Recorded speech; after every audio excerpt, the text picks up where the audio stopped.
let's talk about The White Company by Sir Arthur Conan Doyle, a historical romance that he wrote 120 years ago or so, set during the 100 Years' War, during the years 1366 and 1367, so the war between England and France, and they end up going to Spain as well in this. So historical romance is really an adventure story generally set against a textured, detailed historical background, and was big business at the time and had been for at least as long before as Sir Walter Scott's Waverley novels.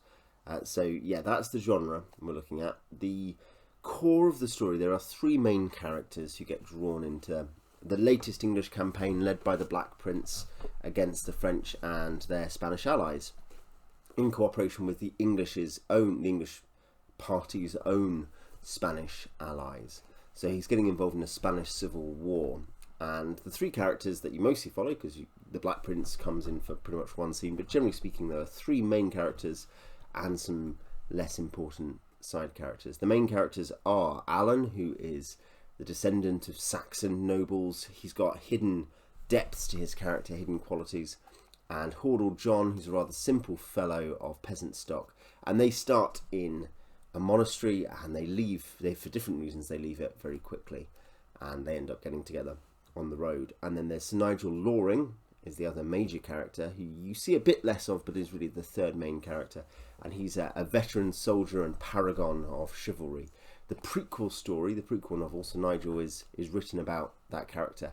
And though he is not, I guess, technically the main character is Alan, with Hordle John as a secondary main character, Sir Nigel is very often the heart of what's going on. He's obviously Conan Doyle's favourite character here. So this was fun, not amazing, fun.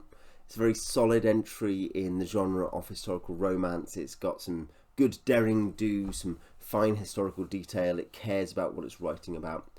One thing I particularly appreciate is that it makes an honest effort to present at least one view of medieval Western ethics and warfare and everything else. Conan Doyle relies heavily on the language and on the tropes and on the values of the actual medieval romances. And that makes this richer and more sympathetic. Of course, we may come to it and say, well, I don't think that, or wow, that's not very good. But one thing about historical romance that I think is important if you're writing historical fiction is to actually care about the era you're writing about and not simply see it as some terrible faraway era full of misery that perhaps you're rescuing your characters from. But instead, yeah, he gives a view of it which is sympathetic and understanding. I also enjoy the characters. I thought the characters are very good on the whole. And by that, I don't mean Alan has some development. The other two major characters do not have development in the way that we think of character development. That's not the point of these books. On this book, I don't know, about Sir Nigel. But it's a book about action. It's a book about chivalry. It's a book about new locales and adventure. And not a book about the character development, as it were. The characters themselves do their job. They are simple and often fairly one note, but they are rich and colourful and memorable, and you're glad to hear more of them. I should say that almost, though, the way I kind of talk about that describes the limitations of the book as well. This is not particularly ambitious or serious. The various scenes and locales are beautifully described. I think that's something that most people will enjoy, but they are usually very fleeting, basically unimportant. There's an instant, there's a place, there's a place.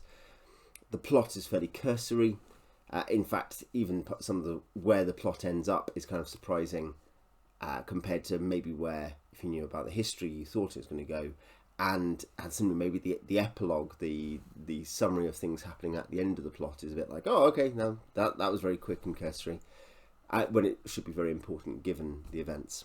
The characters, being so tropey, can be repetitious with what really amount to catchphrases. In some cases, they literally are catchphrases, but in other cases, you've got, for instance, Sir Nigel will constantly talk about, he looks like a gentleman who looks like he could do me some honour, or help me to achieve some honour, to describe people he wants to fight and potentially kill.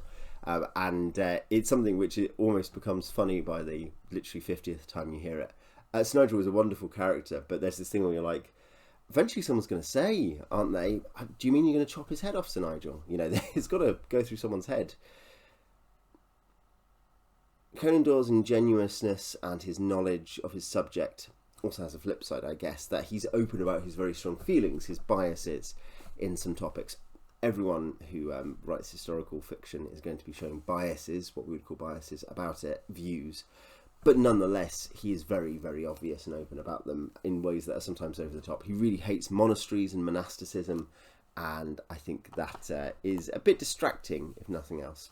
And you wonder, you're like, you're presenting one view of medieval life and ethics, but another pro-medieval life and ethics view about monasticism is one that you are deleting from the history as you present this. And so you become aware that the partiality is perhaps a bit blind. So Conan Doyle is obviously best known for Sherlock Holmes, and this is a very different thing.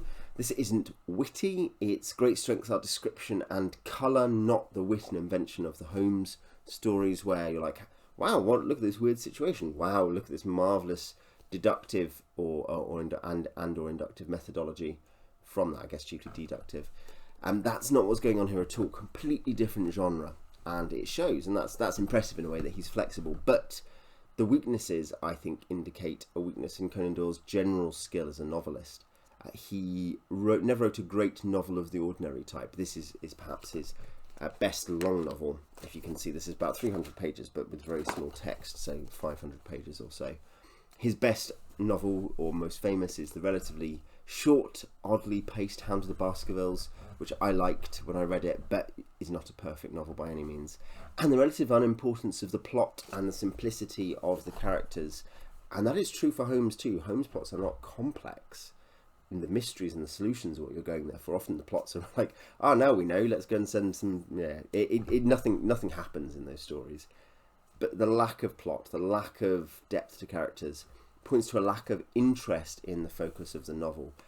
There's a particular thing that Conan Doyle wants to communicate, and in this book he communicates it at length, the things he enjoys about the historical setting in this case. But beyond that, the rest of it is just there for the ride.